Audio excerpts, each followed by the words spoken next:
ازيكم يا حلوين؟ عاملين ايه؟ يا رب تكونوا كلكم بخير. النهارده ان شاء الله جايبه لكم فيديو جديد، يا رب يعجبكم. بس ما تنسوش تعملوا لي لايك وشير للفيديو لو عجبكم، واشتركوا عندي في القناه وفعلوا زر الجرس على كلمه الكل علشان يوصلكم مني اشعار باي فيديو جديد انا بنزله. يلا بقى بينا كده نشوف النهارده هنعمل ايه ونشوف روتيني النهارده. طبعا الاول كده جبت، يعني كنت جايبه طماطم. كانت عندي بقى، كانت خلصت لما كانت الطماطم كانت غليت قوي، فكنت بستخدم اللي كانت عندي في الفريزر. فخلصت بقى كده كل الكميه اللي انا كنت عاملاها، كنت عامله يعني كميه فخلصت بقى مني في الفتره اللي كانت الطماطم يعني غاليه وكده. فخلاص بقى هي كانت يعني دلوقتي رخصت بقى كده خالص، فجبت بقى كده كميه. قلت يعني كده كل ما اما يكون بقى في وقت او حاجه اجيب يعني كده كميه واعملها، اصلصها يعني واحطها بقى كده في الفريزر، اعمل برضو كميه كده تاني. علشان بقى بتنفعني يعني لما بتكون غالية، او كمان علشان انا يعني بتنفعني في الاكل لما بكون عايزة اطبخ او كده فبتنجز معايا. فالمهم بقى اول حاجة عملتها ان انا قطعت كده الطماطم، طبعا غسلتها كويس وقطعتها بقى كده انصاص، وحطيتها بقى عندي كده على البوتاجاز من غير ما بحط لها يعني اي حاجة. دي طريقتي، يعني الطريقة ديت بتبقى سهلة قوي. وبحطها كده وبسيبها بقى براحتها لغايه يعني ما تتسبك، وبعد كده ببتدي ان انا اعصرها بقى وكده. وكمان كنت شايله بقى شويه كده في المنظم عندي دوت علشان احطهم بقى برضو في التلاجة، علشان السلطه يعني وكده. على فكره انا كنت عامله يعني كنت عامله فيديو قبل كده في الطماطم. هسيب لكم الرابط بتاعه تحت في صندوق الوصف لو حد يعني حابب يشوف الطريقه. بس خرجت بقى كده الريسبشن كان عندي يعني كان نضيف، ما كانش فيه يعني حاجه. كان عندي بس غسيل، شيلته ان انا طبقته. ودخلت بقى كده اوضه الاطفال علشان اغير الفرش بقى بتاعها. تمام، شيلت بقى كده الفرش وفتحت بقى الشباك اغير كده هوا يعني كده، اغير الهوا في الاوضه. تمام، وابتديت ان انا فرشت بقى كده السراير وخلاص، وهمسح الارض وكده خلصت كمان اوضه الاطفال. فرشتها بقى كده خلاص، وقفلت بقى الشباك ونزلت الستاره بتاعته. وكده بقى خلاص خلصت الارض كمان يعني، ومسحتها وفرشتها. وكمان كده الاوضه ديت معايا كده خلصت. هدخل بقى كده على المطبخ، كانت الطماطم بقى معايا بدات ان هي خلاص يعني بدات ان هي تستوي. تمام. هقفل بقى عليها واسيبها بقى كده لغايه ما تبرد تماما، وابتدي ان انا اعصرها. بس مش عصوره بقى طبعا دلوقتي عشان هي لسه سخنه، عشان يعني ما تبوظش الخلاط. وكمان بقى يعني لسه هعمل الغدا، فقلت بقى اسيبها اخر حاجه خالص لغايه ما اخلص، يعني لغايه ما اخلص حاجتي اللي انا هعملها النهارده وكده. بتاكد ان هي كده استوت، بشوفها برضو كده من في كل يعني الحيله اللي انا حطاها. فخلاص هسيبها بقى كده على جنب لغايه ما اخلص الغدا. الغدا بقى هعمل كده كفته، كفته اللي هي كفته برز، وهعمل جنبها كده رز وسلطه. جبت بقى كده الكفته وبحط شويه زيت في الطبق، وببتدي اصبعها كده عادي. تمام. وهبتدي بقى بعد كده احمرها في الزيت.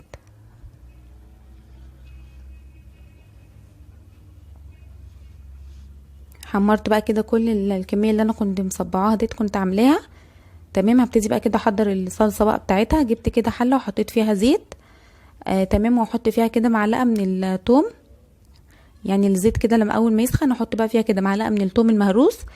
وابتدي ان انا كده يعني اقلب بقى كده فيها الثوم لغايه ما ياخد كده معايا لون ذهبي كده. يعني في ناس بتعملها بالبصل وفي ناس بتعملها بالثوم، يعني انا بصراحه متعوده على الطريقه دي من ماما، ان على طول بنعملها بالثوم مش بالبصل. لكن في ناس بتعملها بالبصل وبتحبها يعني كده كأنها طبيخ، يعني بتطبخها كأنها طبيخ فبيعملوها بالبصل، لكن انا بعملها بالثوم. المهم بقى كده اول ما الثوم خد لون نزلت بقى كده عليه بالصلصه بتاعه الطماطم. تمام، نزلت بقى كده عليها بالصلصه. طبعا هي يعني كانت متسبكه، انا كنت خدت شويه من الطماطم اللي انا كنت عاملاها في المسبكاها ديت، خدت منها شويه ضربتهم. قلت بس اعمل بيهم الاكل لغايه ما اخلص اللي ورايا، وهبتدي ان انا اخلص بقى بالطماطم كلها اعصرها. فهي بقى كده زي ما شايفين بقى كده، بصي متسبكه. يا دوبك هديها بس كده غلوه وهتكون بقى خلاص كده معايا الصلصه كده جاهزه. خلاص سبتها كده حوالي 5 دقايق، خدت كده غلوه. هبتدي بقى كده احط عليها فلفل وفلفل اسود، واحط عليها كده ملح. تمام، وابتدي بقى انزل عليها بالكفته.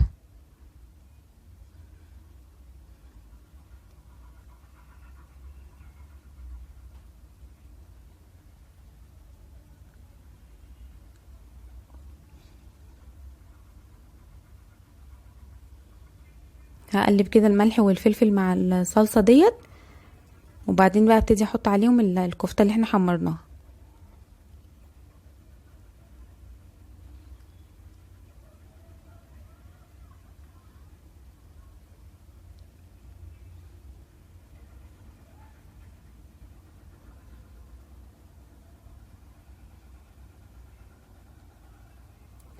خلاص بقى كده هحط الكفتة واقلبها برضو كده تقليبة. تمام. وهحط لها بطاطس بس مش هحطها دلوقتي علشان ما تتهرش يعني مني، فهسيب البطاطس يعني في الاخر. يعني مش في الاخر خالص، هسيبها بس كده شويه لغايه ما الكفته بس تدخل في السوا، وابتدي ان انا احط البطاطس عشان لو حطيتها في الاول هتتهري، فبسيبها كده في الاخر شويه. قلبت بس كده الاول الكفته مع الصلصه، طبعا هي محتاجه ان هي تتزود شوربه، لكن انا ما عنديش شوربه فهزودها كده بميه سخنه. زودت لها بقى كده ميه سخنه واغطيها واسيبها بقى لغايه ما تغلي. واول ما تغلي بقى اوطي عليها واسيبها لغايه ما تستوي بقى براحتها والكفته يعني تستوي.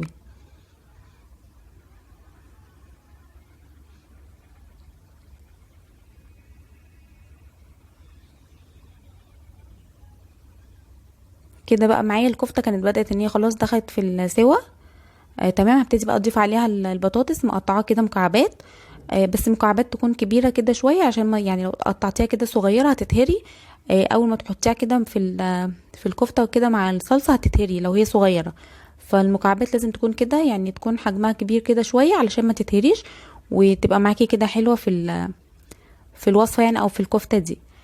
قلبتهم بقى كده، قلبت البطاطس مع الكفته كده والصلصه، هسيبها برضو لغايه ما البطاطس بقى تستوي، وخلاص بقى كده هطفي عليها.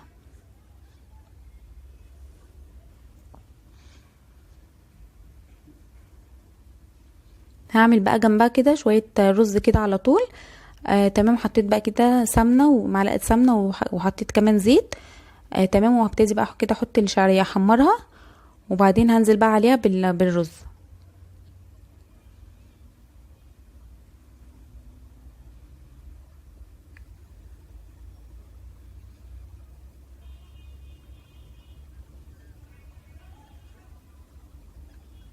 ببص بقى كده على الكفته بدات ان هي خلاص دخلت بقى في السوا والبطاطس بدات تستوي معايا. خلاص هعمل بقى كمان كده الرز على طول، وكده خلاص الغدا معايا خلص.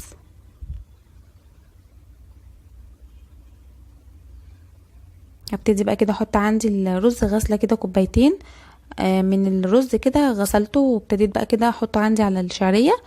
هديله بقى كده تشويحه شويه مع الشعريه كده. اول ما يسخن هبتدي بقى اضيف عليه الميه واحط عليه الملح. تمام. وابتدي بقى اغطيه، اول ما يغلي اوطي عليه واسيبه بقى يستوي. كوبايتين الرز حطيت عليهم كوبايتين من الميه.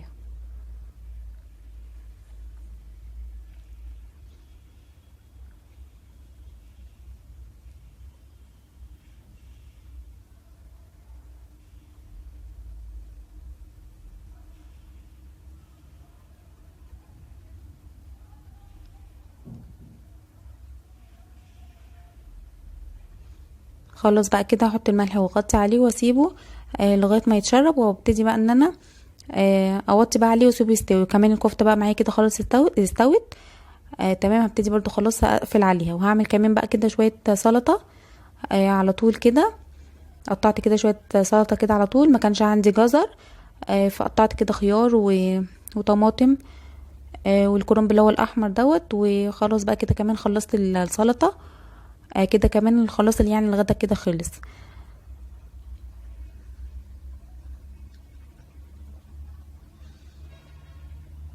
بس مش هحدقها بقى لساعة الغدا يعني علشان ما يعني الخضار يعني ما يتبلش ساعة الغدا، بحدقها بقى كده على طول.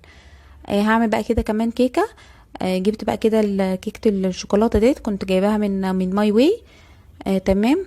جبتها بقى كده وحضرت عندي كده 3 بيضات ونص كوباية لبن، وكمان حوالي 5 معالق من الزبدة. هي المقادير يعني بتبقى مكتوبة في الظهر كده العلبة من ورا، المقادير اللي انت تستخدميها مع الكيكة ديت وكده. تمام. حطيت بقى كده عندي في العجان فضيت بقى كده العبوة بتاعة الكيكة. تمام. وهحط بقى كده عليها اللبن، نص كوباية من اللبن، وكمان احط عليها ال3 بيضات.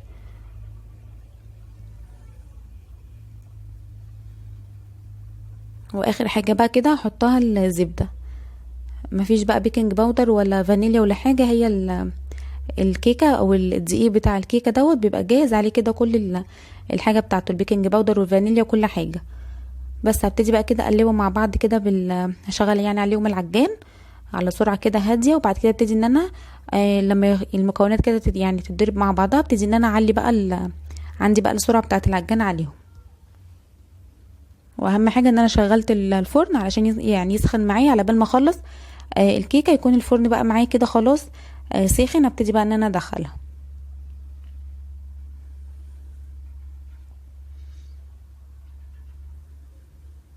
شغلته بس الاول على سرعه كده هاديه، تمام، ان المكونات بس كده تختلط مع بعضها، وابتدي بعد كده ان انا اعلي بقى السرعه عليهم.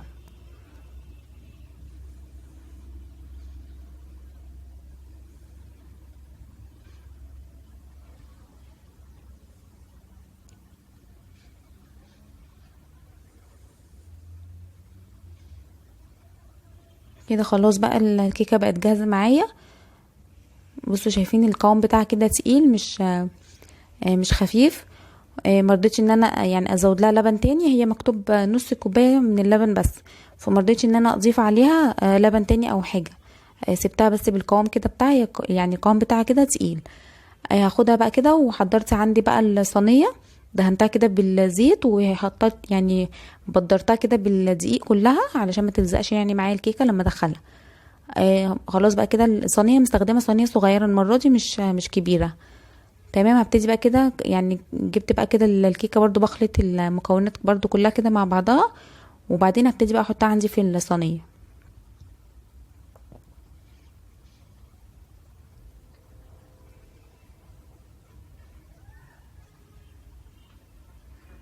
هنزل بقى كده كل الكميه بتاعت الكيكه ديت. انا حسيت ان هم يعني مش يعني الخليط مش كتير، فقلت الصينيه الصغيره هتكون مقاسها كده حلو عليها بدل الكبيره يعني، فقلت الصينيه الصغيره دي كده مقاسها كده حلو.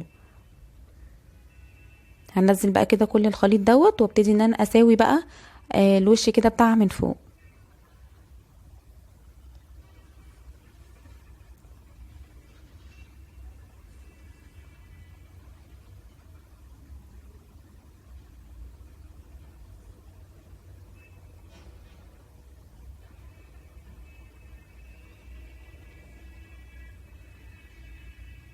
هسويها بقى كده كويس من فوق، واحاول على قد ما اقدر ما تبقاش من النص كده عاليه ومن الجناب تكون واطيه، علشان ما تبقاش لما تستوي تبقى عاليه كده من النص ومن الجناب لا.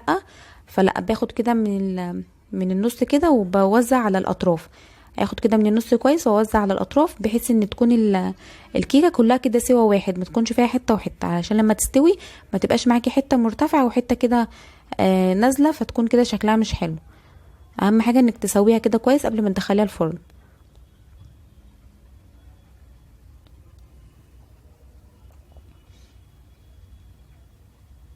خلاص بقى كده خبطها يعني خبطتين كده على الرخامه، وابتدي بقى ادخلها الفرن على درجه حراره 180، بتقعد من حوالي 40 ل 45 دقيقه. في الوقت بقى هكون انا بقى هضرب الطماطم اللي انا كنت عملتها اول الفيديو، هبتدي بقى ان انا اضربها واحطها بقى عندي في الاكياس. تمام، علشان بقى خلاص اشيلها في الفريزر، يعني مش هضيع يعني وقتي لغايه ما الكيكه تخلص، فقلت ان انا اخلص كمان الطماطم وكده. بس انا كده خلصتها وحطيتها عندي في الاكياس. هبتدي بقى كده اشيلها عندي في الفريزر. هوريكم بقى كده الكيكه لما تخرج كمان من الفرن. هبتدي بقى اوريها لكم ونشوف يعني هنزينها ازاي مع بعض. خرجتها طبعا واختبرتها بقى عندي بالخله بتاعه الاسنان او عصايه الشيش طاووق، لقيتها طلعت نظيفه. فخلاص بقى لقيتها، رحت مخرجاها بقى عندي على طول من الفرن. جبت بقى كده الطبق بتاع التقديم، هبتدي اقلب بقى فيها الكيكه. هقلب بقى كده فيها الصينيه بتاعه الكيكه ديت. بصي، هي كانت لسه سخنه بتطلع يعني دخان، فبحاول ان انا امسكها كده بالراحه علشان ما تتقطعش كده مني، علشان هي طبعا لسه سخنه، يعني ممكن تتقطع مني يعني كده بكل سهوله، فكنت بشيلها كده بالراحه.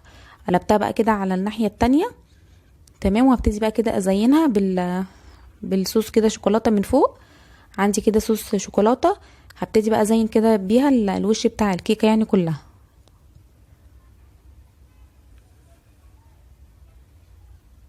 هنزل كده كمية من صوص الشوكولاتة. او لو ما عندكيش الصوص دوت ممكن تعملي صوص شوكولاتة عادي في الخلاط. بيبقى عبارة عن كاكاو ولبن وزيت وسكر، وتضربيهم كده في الخلاط وبيبقى معاكي برضو شبه الصوص دوت، بيبقى طعمه كمان حلو قوي. او جناش اقتصادي او جناش، يعني لو مثلا لو حابه في جناش اقتصادي من غير كريمه الخفق، وفي جناش بالكريمه اللي هي كريمه الخفق الحلويات. ممكن تستخدمي يعني اي تزيين او اي صوص يعني انت بتحبيه وبتحبي تعمله، يعني بتحبي تعمليه ممكن تستخدميه. انا كان عندي الصوص دوت اللي هي الشوكولاته السايحه ديت، فقلت كده زين بقى بيها كده، يعني تزيين كده سريع من فوق.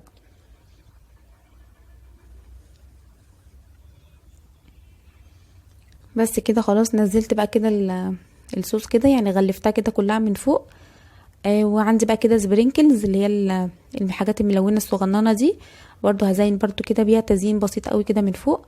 بس يعني اديت كده للكيكة بدل ما اسيبها يعني ناكلها كده، فقلت يعني اديها كده شكل حلو بالتزيين، وكمان السبرينكلز ده بيدي كده شكل حلو قوي في للكيكات والحاجات دي.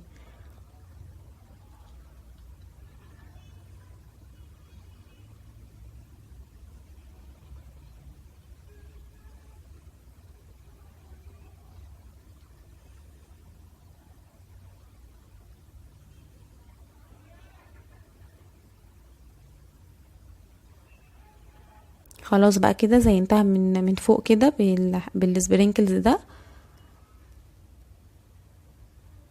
بس وده كده شكل معايا الكيكه بعد ما خلصتها. تزيينها بسيط وفكرته يعني سهله، ما فيهوش حاجه، بس خلى كده شكل الكيكه، يعني خلاها كده شكلها حلو، وشكلها كده يعني يفتح النفس كده في التقديم. بس وده كده يعني كان روتيني النهارده، يا رب يكون عجبكم. ودي كانت الحاجات اللي انا عملتها، يعني يا رب تكون عجبتكم. ما تنسوش بقى تعملوا لي لايك وشير للفيديو لو عجبكم، واشتركوا عندي في القناه، وفعلوا زر الجرس على كلمه الكل علشان يوصل لكم مني اشعار باي فيديو جديد انا بنزله. هقطعها برضو كده واوريها لكم من جوه شكلها عامل ازاي. اشوفكم بقى على خير في روتين جديد ان شاء الله.